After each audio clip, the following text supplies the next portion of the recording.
just a kind of evolutionary readiness. So my tendency is to say to relax about spiritual practice. Let it carry you along rather than you getting into making it happen. Now, that I'm in very thin ice when I say this, because as you know, in the Buddhist path, for example, there's the Eightfold Path, and one of them is right effort. And you definitely do make effort. But the fact that you even read the Buddhist Eightfold Path is already good karma. And the fact that you hear that, and it's really effort that's no effort. It's surrender that is no surrender. And it's just a time process.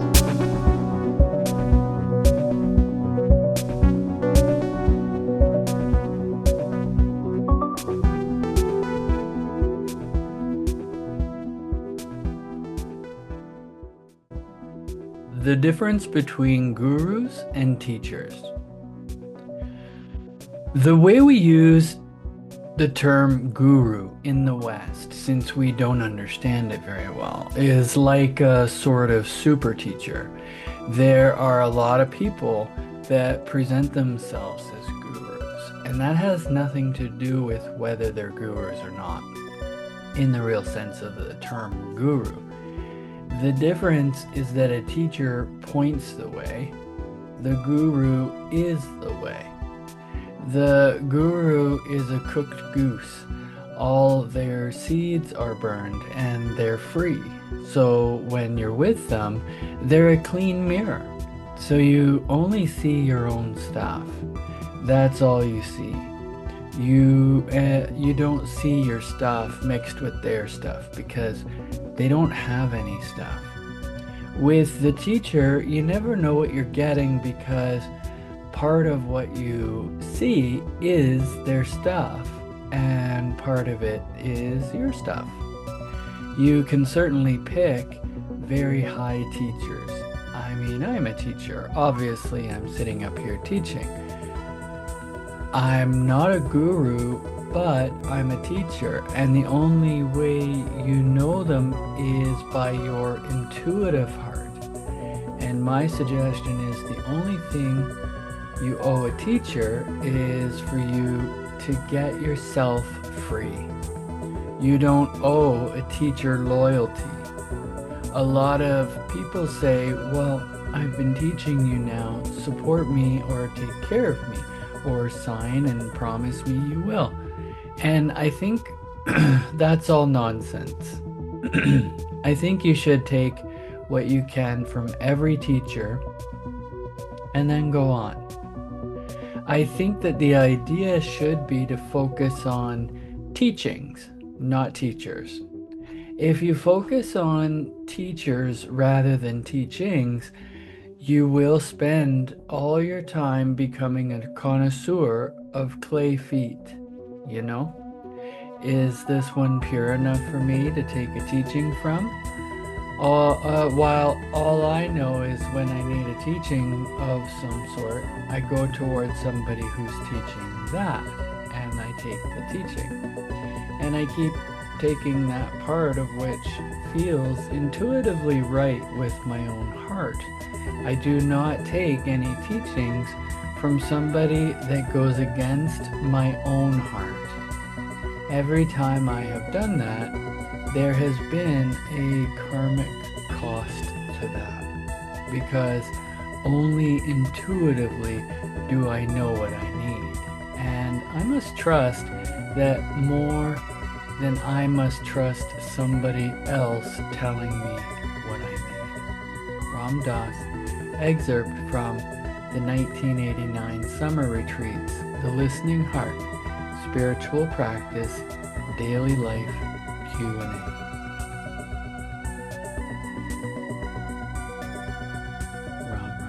Let's see if I can find that.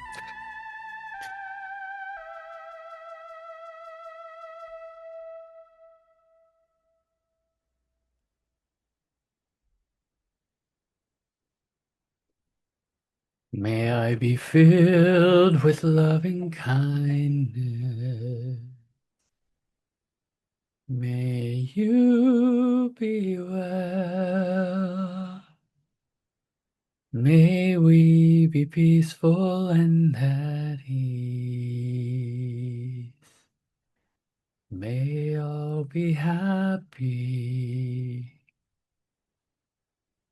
Ram Ram. Hi, everybody. Welcome to what I'm calling Polishing the Mirror, a community practice series. And my name is Angus, right? I also go by Angus by design, and I use they, he as my main pronouns.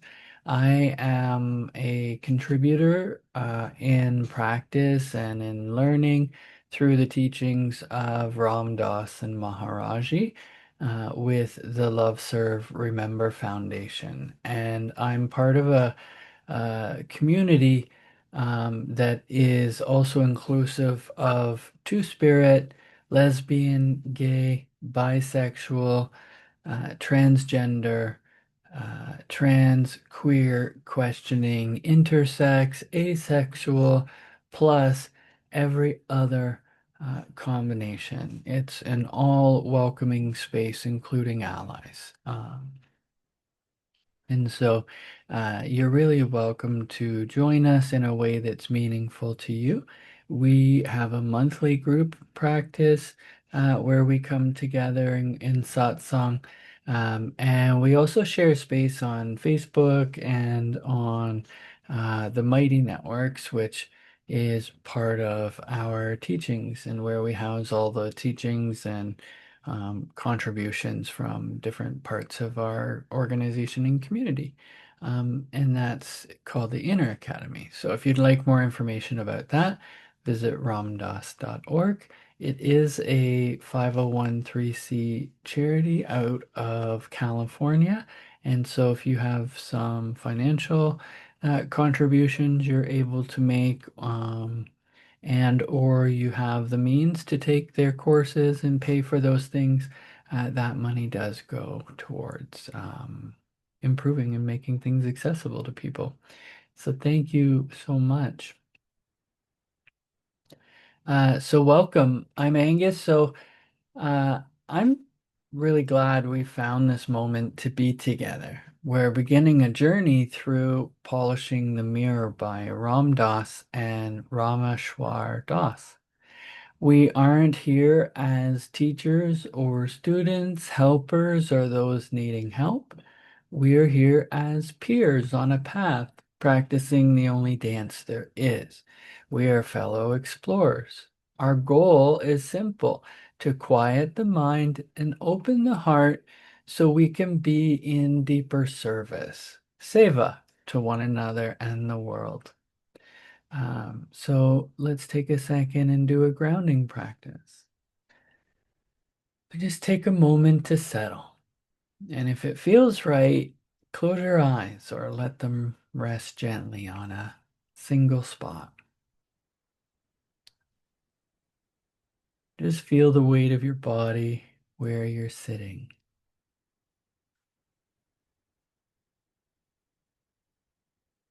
This is our inner refuge.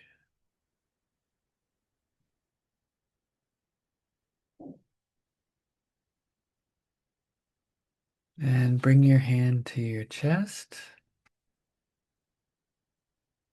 to the spiritual heart.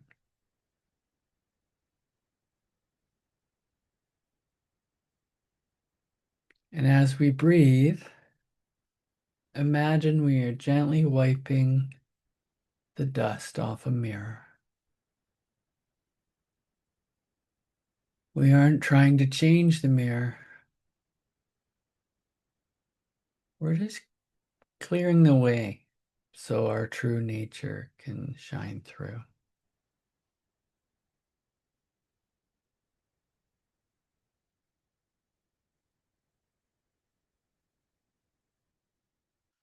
And in a moment, I'll ask you to take one deep breath in and then let it go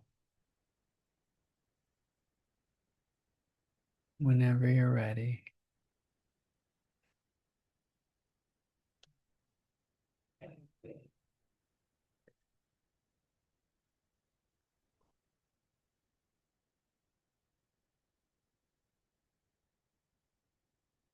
We are here. We are together.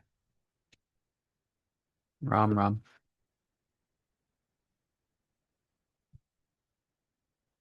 All right. And so I'm going to be reading from a book called Polishing the Mirror. And it's by Ram Dass with Rameshwar Das. And this is chapter 1, Polishing the Mirror. Minefields.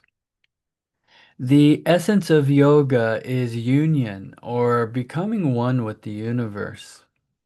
The conceptual heart of yoga, Patanjala's Yoga Sutras, begins with Yoga Sita Vritti Nirodha, which means unified consciousness comes with cessation of thoughts.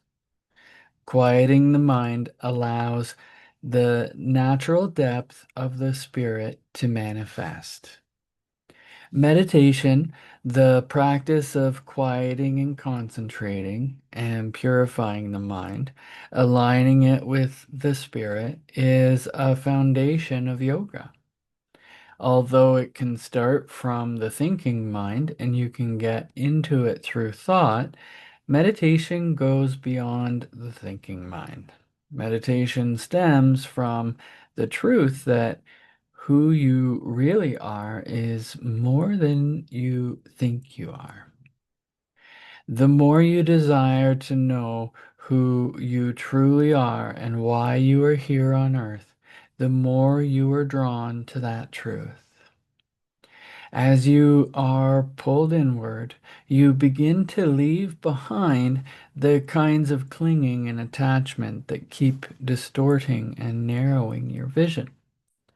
Your mind can take you into the spirit, but it can also keep you deeply attached to your ego, to who you think you are. Western culture glorifies the mind, but there are other ways of knowing, and the thinking mind is only part of our being. The reality of oneness is greater than what is available to you through your senses and your thoughts. Attachment to the melodrama of your ego is what keeps you from being here now. This model of who you think you are and how you think the world is constantly brings you down into separateness. These are habits of mind because of the nature of those attachments. You can see only what you can see, which from the ego standpoint is a world of subject and objects, me and the material world. A more skillful use of the intellect is contemplation. It is also a form of uh, Gyan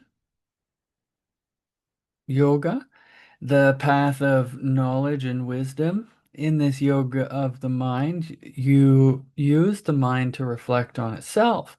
For example, each morning, take out a holy book and work with a thought. Don't read many pages. Just take one thought and sit with it for 10 or 15 minutes. Think about it throughout your day. If we reflect on the qualities of Christ's love or of equanimity, kindness, or compassion, we begin to take on these qualities. Sri Ramakrishna said, if you meditate on your ideal, you will acquire its nature. If you think of God day and night, you will acquire the nature of God. You can't know it, you can only be it. If you're reading this, you already recognize you're on a spiritual journey. You also may understand that from within the illusion of our separateness that we perceive is relative reality. What in India is referred to as a Maya, the the projected illusion of subject and objects. All around you, there are various levels of relative reality. In exploring the mind, it is helpful to examine those relative realities. Many people are so totally involved in their lives that the spiritual element is irrelevant to them. They have no sense that behind their apparent reality, there is another equally true reality, a spiritual dimension. When you begin to awaken to your predicament that you are trapped in illusion, you begin to see through the dreamlike quality of the veils of illusion. Everything you thought was real, you now see as Maya, illusion. Motivations and desires affect our perceptions. We don't necessarily see things as they are. We see them as we are. Our desire system creates our perceptual universe. In that sense, you can say our reality is a projection of how we identify ourselves. Hari Das, my yoga teacher at the ashram in India, once wrote on his chalkboard, if a pickpocket meets a saint, all he sees are his pockets. In The Lazy Man's Guide to Enlightenment, Thaddeus Golis said, you never have to change what you see, only the way you see it. Gurdjieff, a great spiritual teacher who taught in Europe and America in the early decades of the 20th century, noted that if you think you're free and you don't know what you are in prison, you can't escape. Or wait, sorry, if you Gurdjieff, a great spiritual teacher who taught in Europe and America, is, or early in the decades of the 20th century, noted that if you think you're free and you don't know you're in prison, you can't escape. Gurdjieff saw us being in a prison of our own habits of mind. Unless we understand how we are conditioned by our desires, we remain stuck in the illusory reality they create, like a television program with a subliminal message that you are your desire repeating over and over beyond thought. In the West, we get rewarded for rational knowledge and learning, but only when you see that the assumptions you've been working under are not valid. When you despair of getting there through your rational mind, does the possibility of truly changing your mind arise? Albert Einstein said, a new type of thinking is essential if mankind is to survive and move towards higher levels. He also said the mind can proceed only so far upon what it knows and can prove.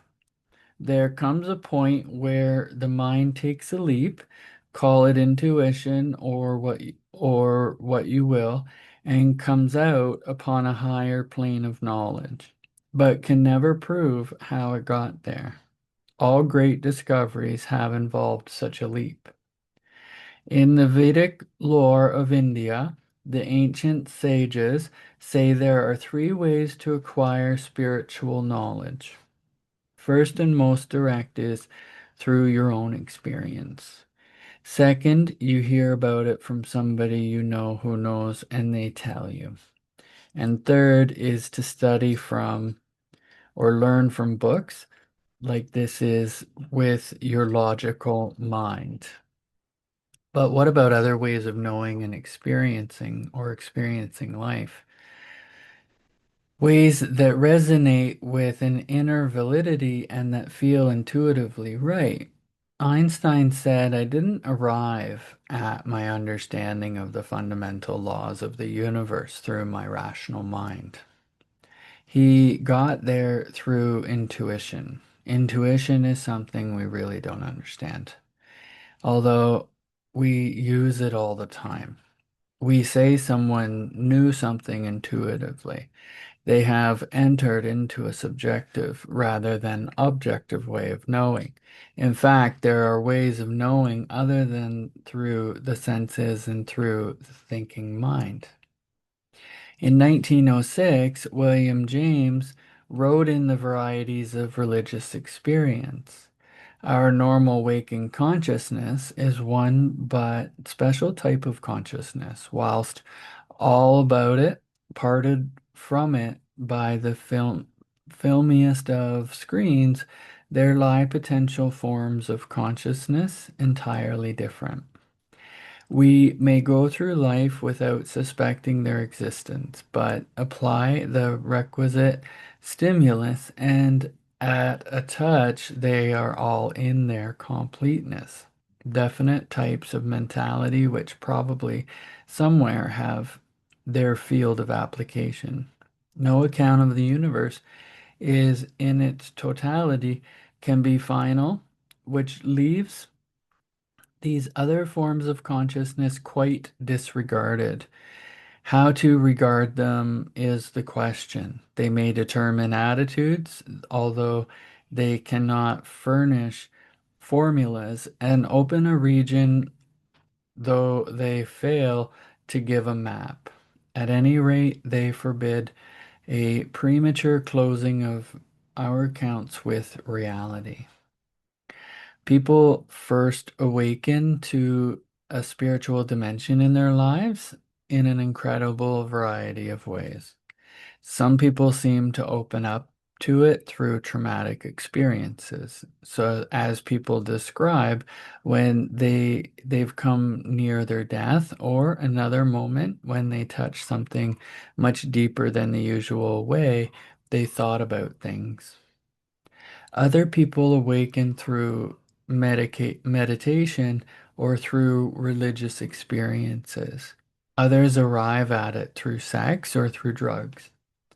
I remember lecturing at a hall back in the early 70s. Most of my audience at the time was young, and they tended to wear white and smile a lot and wear flowers. I wore my mala and had a long beard. In the front row, there was a woman of about 70 who had on a hat with little fake cherries and strawberries and things like that on it. She was wearing black Oxfords and a print dress, and she had a black patent leather bag. I looked at her and I couldn't figure out what she was doing in the audience. She looked so dissimilar at to all the rest. These talks were like a gathering of an explorers club where we would come together and just share our experiences. I started to describe some of my experiences, some of which were pretty far out. I looked at her and she was nodding with understanding. I couldn't believe that she could understand what I was talking about. I was describing experiences that I had using psychedelic chemicals, experiences that involved other planes of consciousness. I had looked over at her, and there she was, nodding away. I began to think maybe she had a problem with her neck, and maybe it had nothing to do whatsoever to do with what I was saying. I kept watching and getting more and more fascinated and getting more and more outrageous, and she kept nodding and nodding. At the end of the lecture, I just kind of smiled at her so intensely that she had to come up and speak to me. She came up and said, "Thank you so much. That makes perfect sense. That's just the way I understand the universe to be." And I said, "How do you know? I mean, what have you done in your life that brought you into these kind of experiences?" She leaned forward very conspiratorially and said, "I crochet." At that very moment, I realized that people arrive at spiritual understanding through a much wider spectrum of experience than I had ever anticipated.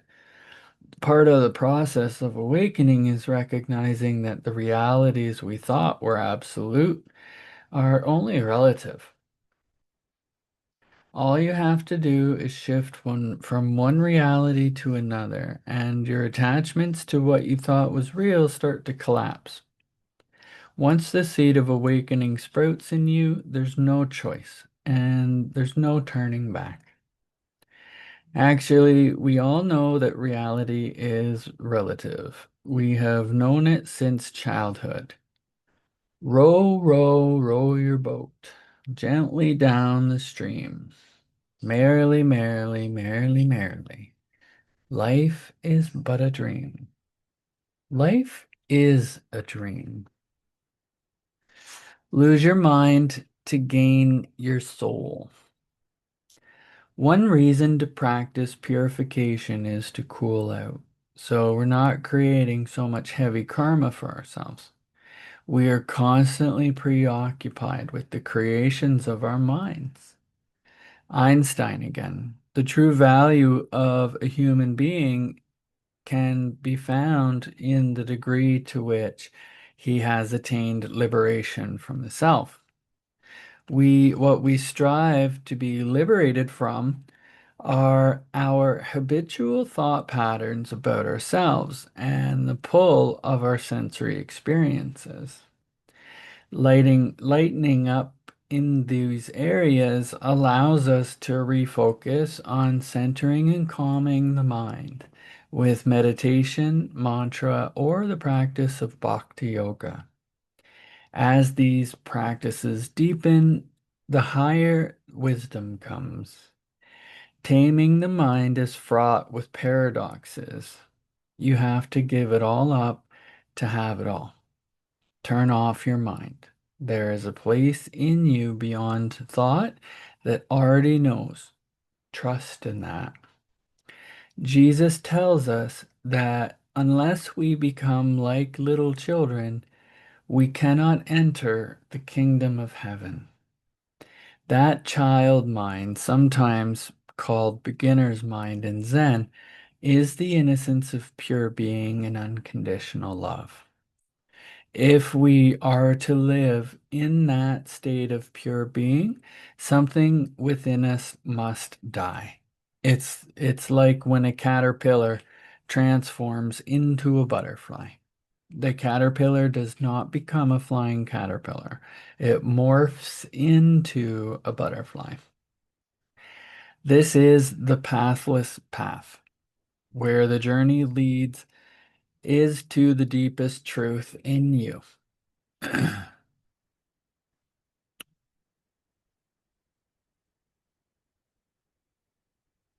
It is really just returning to where you were initially before you got lost. Shedding the layers of the mind is like taking layers off an onion. You peel them all away until you come to your essence. The spiritual journey is not about acquiring something outside of yourself. Rather, you are penetrating the layers and veils to return to the deepest truth of your own being. When you feel what you seek is already within you, this reality is subjective, not the outer objective reality. You may experience it as focused in the center of your chest. It can be called the soul, or in Hinduism, the Atman, or in Buddhism, the pure Buddha mind. Jesus Christ said, "The kingdom of God is within you." This is the space of full awareness that is in harmony with the universe. This is wisdom itself. The full spirit of God is inside each of us. When you want to approach God, go inward, enlightening up. Offering up or cleaning up the ego stuff that distracts you from the spirit is called purification. Purification is an act of letting go that is done out of discriminative awareness. That is You understand that you are a soul passing through a life in which the entire drama is a script for your awakening, and that you are more than just the drama. You are a spiritual being having a human experience. Your life experience is a vehicle for coming to God, for becoming conscious, for becoming liberated. Ultimately, that's what you're doing here. The awareness helps you discriminate between thoughts, feelings, and actions that bring you closer to